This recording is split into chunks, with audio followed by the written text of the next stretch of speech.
क्या सच में मेरी किस्मत अच्छी है? हो सकता है। इतना कहकर विद्युत वहां से जाने लगा। रुको विद्युत, तुम कहां जा रहे हो? इतना कहते ही अर्जुन धीरे धीरे उठ खड़ा हुआ और बोला, विद्युत, वो तो तुम्हारी किस्मत अच्छी थी, इसलिए तुम मुझसे जीत गए। क्यों ना हम एक बार फिर मुकाबला करें? क्या? दोबारा मुकाबला? विद्युत कुछ सोचते हुए बोला, पहली बात तो तुम्हें चोट आई है, दूसरी बात मेरे पास दोबारा मुकाबला करने के लिए वक्त नहीं है। इतना कहते ही विद्युत प्रैक्टिस हॉल के दूसरे साइड चला गया। वहां मौजूद स्टूडेंट्स उसे खड़े देखते ही रह गए। क्या? मुझे चोट आई है? मैं पूरी तरह से ठीक हूं। देखना, मैं तुम्हें सबक सिखाकर रहूंगा, अर्जुन बेरुखी सी आवाज में बड़बड़ाया। अर्जुन इस वक्त बहुत गुस्से में था। विद्युत ने बिना कुछ कहे वहां से चले जाना ही बेहतर समझा। विद्युत और अर्जुन के मुकाबले के बारे में बात की जाए तो अर्जुन के हारने के पीछे 3 मेन कारण थे। पहला, उसने अपने दुश्मन को कमजोर समझा। दूसरा, उसने हाई लेवल की मार्शल आर्ट स्किल्स तो सीख ली थी, लेकिन वो उसमें पूरी तरह परफेक्ट नहीं था। तीसरा, विद्युत की किस्मत उससे ज्यादा अच्छी थी। यहाँ दूसरी तरफ विद्युत दोबारा प्रैक्टिस में जुट गया। आज मैं उस अर्जुन से जीत गया। ये सिर्फ इसलिए हुआ क्योंकि वो मुझे बहुत कमजोर समझ रहा था, और तो और उसकी मार्शल आर्ट स्किल्स इतनी पॉलिश्ड नहीं है, जिस वजह से मैंने उसकी कमजोर कड़ी पकड़ी और उसे हरा दिया। वो मन ही मन ये सब बातें कर रहा था। वो जानता था कि अर्जुन को हराना उसके बस की बात नहीं थी, और तो और अगर दोबारा उन दोनों का मुकाबला हुआ तो भी विद्युत जीतेगा या नहीं, इसे लेकर भी विद्युत पूरी तरह से श्योर नहीं था। अभी विद्युत के पास सिर्फ व्हाइट बेल्ट थी। उसका ब्लैक बेल्ट तक पहुंचने का सफर बहुत ही मुश्किल और चुनौतियों भरा रहने वाला था।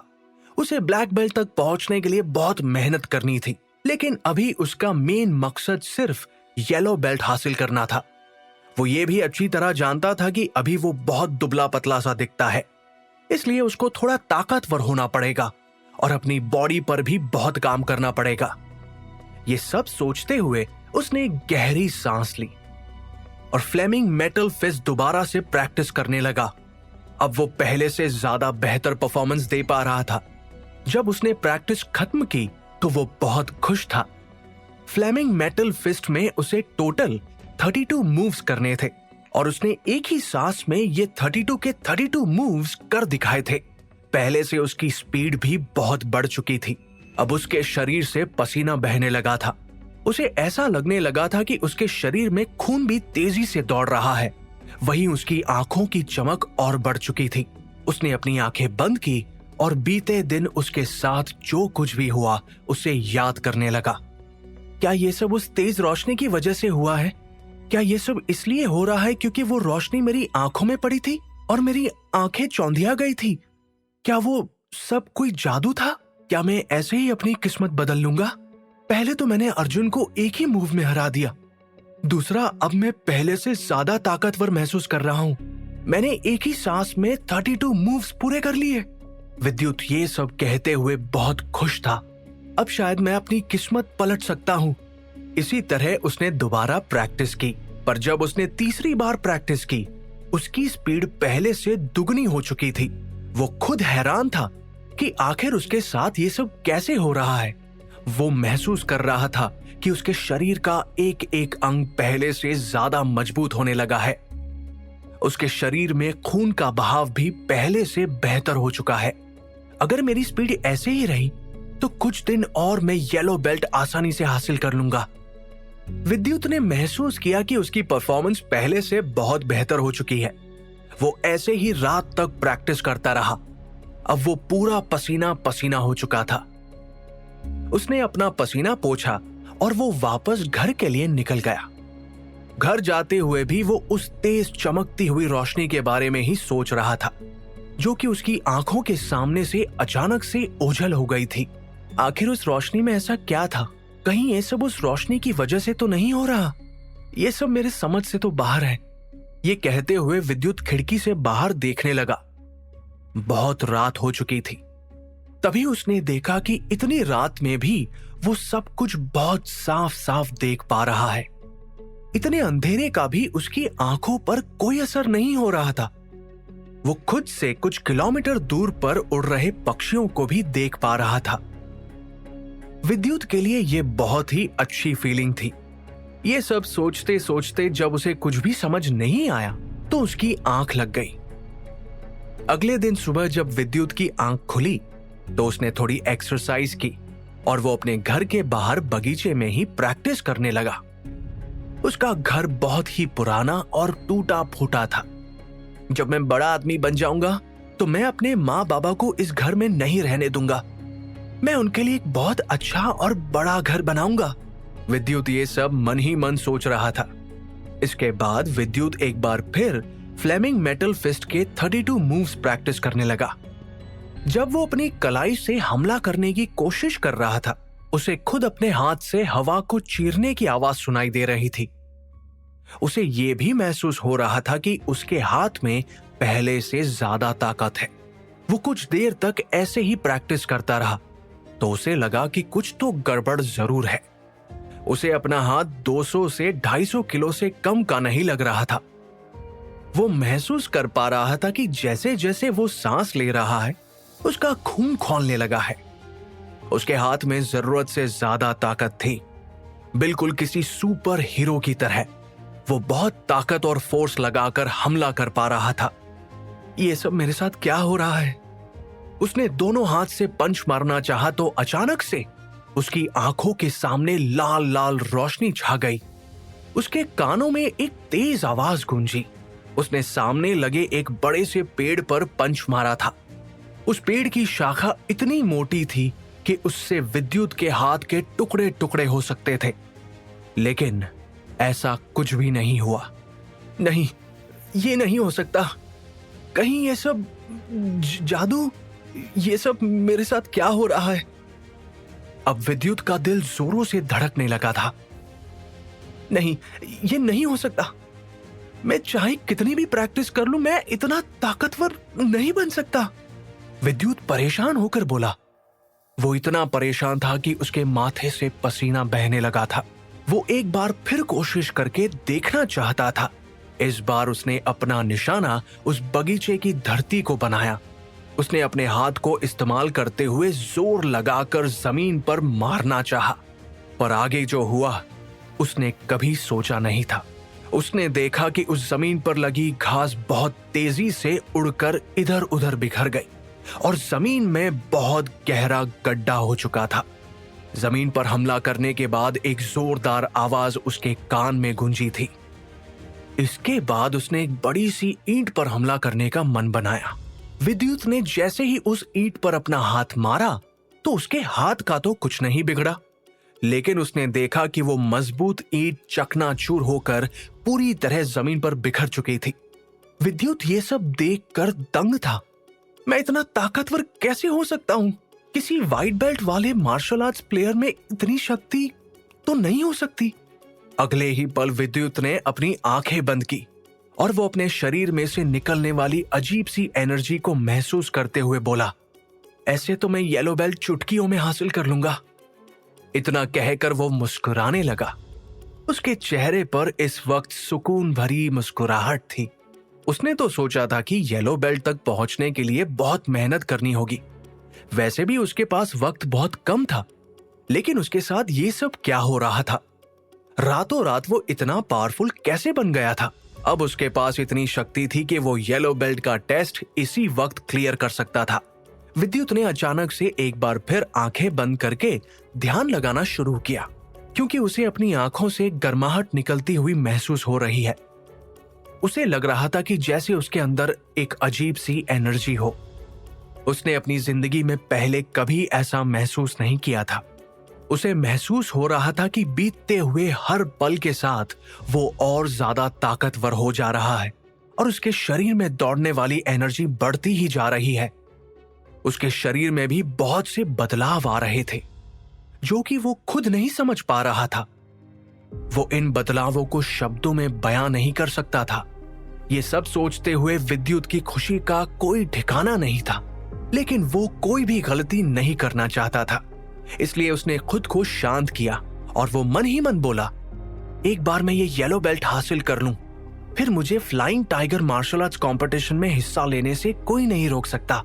मैं एकेडमी में बाकी सब स्टूडेंट्स को दिखा दूंगा कि मैं किसी से कम नहीं हूँ। विद्युत को ब्लैक बेल्ट तक पहुंचने के लिए बहुत सी चुनौतियां पार करनी थी।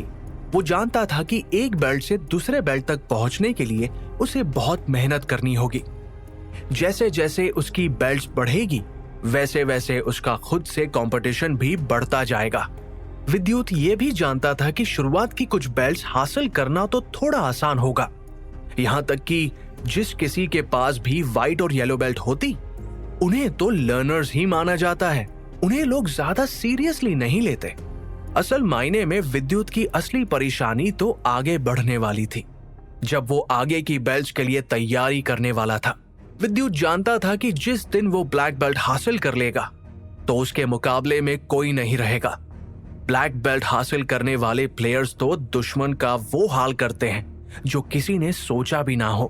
अभी के लिए वो येलो बेल्ट हासिल करने के लिए तैयार तो हो गया था, लेकिन उसके शरीर में मौजूद ऊर्जा और ताकत तो कुछ और ही बयां कर रही थी। वो इस वक्त आम लोगों से बहुत ज्यादा ताकतवर था और ये वो खुद भी महसूस कर पा रहा था। जब वो मणिपुर में रहा करता था तब उसका सिर्फ एक यही सपना था कि उसे एक बहुत बड़ा मार्शल आर्टिस्ट बनना है, और अब उसे ऐसा लगने लगा था कि इस यूथ मार्शल आर्ट्स एकेडमी में एडमिशन लेकर वो अपने सपने को एक कदम और पास पहुंचा चुका है। इसके बाद विद्युत ने येलो बेल्ट के लिए टेस्ट लिया और उसने ये टेस्ट बड़े ही आसानी से क्लियर भी कर लिया। आज उसकी खुशी का ठिकाना नहीं था। वो ये खबर सबसे पहले अपने माँ बाबा को देना चाहता था। क्या विद्युत इसी तरह अपने सपने पूरा कर पाएगा? क्या ये अजीब सी शक्ति जो वो महसूस कर रहा था उसके साथ हमेशा ऐसे ही बनी रहेगी? क्या विद्युत कभी जान पाएगा कि आखिर उसके साथ अचानक से ये रहस्यमयी चीजें क्यों होने लगी थी?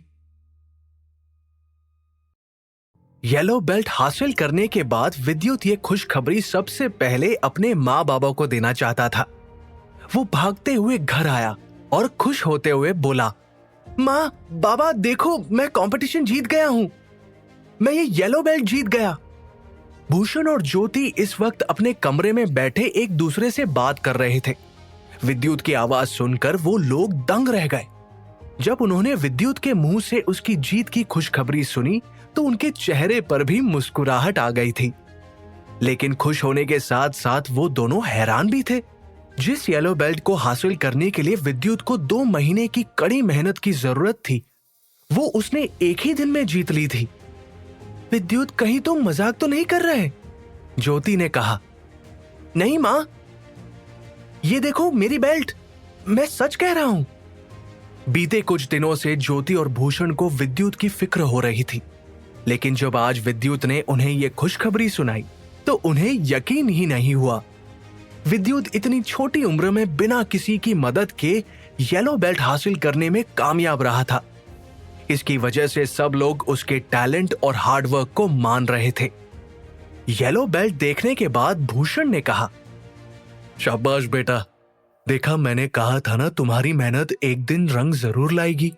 मैं जानती थी कि तुम ये कर लोगे। अब तुम्हें आने वाले 2 महीनों में flying tiger martial arts competition की तैयारी करनी होगी। हम चाहते हैं कि तुम इसी तरह मेहनत करके आगे बढ़ते रहो। ज्योति ने मुस्कुराते हुए कहा। उसकी बात सुनकर विद्युत ने अपना सिर हाँ में हिला दिया। विद्युत के माँ बाबा उसकी कामयाबी से खुश थे। वो बस विद्युत को अच्छी परफॉर्मेंस करता हुआ देखना चाहते थे, लेकिन वो दोनों इस बात से अनजाने थे कि विद्युत का मकसद सिर्फ बेल्ट्स हासिल करना नहीं था। वो तो दुनिया का बेस्ट मार्शल आर्टिस्ट बनना चाहता था। आज जीतने की खुशी में विद्युत को चैन की नींद आई थी। अगले दिन विद्युत एकेडमी जाने के लिए बहुत उत्सुक था, क्योंकि आज वो लाइब्रेरी को जाने वाला था। यूथ मार्शल आर्ट्स एकेडमी के कुछ रूल्स थे, जैसे कि मार्शल आर्ट्स लाइब्रेरी जो कि 2nd फ्लोर पर थी, वहां सिर्फ येलो बेल्ट्स वाले स्टूडेंट्स का जाना ही अलाउड था। विद्युत अक्सर लाइब्रेरी के बाहर से गुजरता हुआ दूसरे स्टूडेंट्स को मार्शल आर्ट्स की टेक्निक्स के बारे में पढ़ते हुए देखा करता था। कुछ देर बाद वो 2nd फ्लोर पर पहुंच गया। वो जैसे ही लाइब्रेरी की तरफ बढ़ने लगा तो अचानक किसी ने उसे पीछे से आवाज देकर रोक लिया। विद्युत, रुको। वो आवाज सुनकर विद्युत अपनी जगह पर जम सा गया। उसने पीछे मुड़कर देखा तो एक लड़का लड़की उसके पास ही आ रहे थे। लड़के ने ऑरेंज बेल्ट पहनी हुई थी। वो दिखने में लंबा चौड़ा और हैंडसम था। वो अपना सिर गर्व से ऊपर उठाए विद्युत की तरफ ही बढ़ रहा था। ये तो सागर है, वहां मौजूद कुछ लड़कों ने उसकी तरफ देखते हुए कहा। अब उन सबके चेहरे पर डर उभरने लगा था। सागर के साथ आती हुई लड़की को देखकर विद्युत बिल्कुल भी हैरान नहीं था। वो इस आवाज को अच्छी तरह पहचानता था, लेकिन वो उस लड़की को सागर के साथ देखकर थोड़ा हैरान था। अधीरा सागर के साथ क्या कर रही है? विद्युत मन ही मन बड़बड़ाया और फिर उसे धीरे धीरे सब समझ आने लगा। अचानक उसके चेहरे पर मायूसी नहीं बल्कि एक मजाकिया मुस्कुराहट आ गई। करीब 6 महीने पहले अधीरा ने विद्युत के साथ इस एकेडमी में अपने कदम रखे थे। गांव में सब विद्युत को पसंद करते थे। अधीरा को भी विद्युत पसंद था, लेकिन एकेडमी में आने के बाद उन दोनों के बीच की दूरियां बढ़ने लगी थी। उन दोनों की आपस में बात मानो ना के बराबर होती थी। वो दोनों धीरे धीरे एक दूसरे के लिए अनजान बनते जा रहे थे, क्योंकि अधीरा के एकेडमी में आते ही बहुत से दोस्त बन गए थे। सागर और वो भी अच्छे दोस्त थे। करीब 1 महीने पहले अधीरा ने येलो बेल्ट जीती थी। तब से ही वो सागर के साथ ज्यादा बातचीत करने लगी थी। विद्युत ने देखा कि अधीरा सागर से धीमी आवाज में कुछ कह रही है। ठीक है, लेकिन ज्यादा देर मत करना, सागर ने अपना सिर हिलाते हुए कहा और फिर वो एक तरफ खड़ा हो गया। उसने एक बार भी विद्युत की तरफ नहीं देखा। अधीरा विद्युत के पास आई और बोली, देखो विद्युत, मुझे पता है तुम येलो बेल्ट जीत चुके हो, लेकिन यहां आने के बाद मुझे पता चला कि हम में और लोअर बेल्ट्स वाले स्टूडेंट्स में कितना फर्क है। सब लोग सागर से डरते हैं। वो चाहते हैं कि तुम उसके सामने घुटने के बल बैठ जाओ। तुम कहना क्या चाहती हो? विद्युत कंफ्यूज होते हुए बोला। तुम समझ नहीं रहे हो। लगता है मुझे तुम्हें साफ साफ शब्दों में समझाना पड़ेगा। मैं जानती हूं कि ये सही नहीं है, पर अगर तुमने ऐसा नहीं किया तो वो तुम्हें बहुत परेशान करेगा। अगर तुम अपनी भलाई चाहते हो तो सागर के सामने जाकर घुटनों के बल बैठ जाओ। अगर तुम उसके साथ दोस्ती बनाकर रखोगे तो तुम्हें आगे प्रॉब्लम्स नहीं होगी। अधीरा विद्युत को समझाते हुए बोली। इससे पहले कि अधीरा कुछ आगे कह पाती, विद्युत उसकी बात काटते हुए ऊंची आवाज में बोला, मैं ऐसा कभी नहीं करूंगा। विद्युत यहां तक अपनी मेहनत के दम पर पहुंचा था। वो किसी के सामने सिर झुकाने के लिए तैयार नहीं था।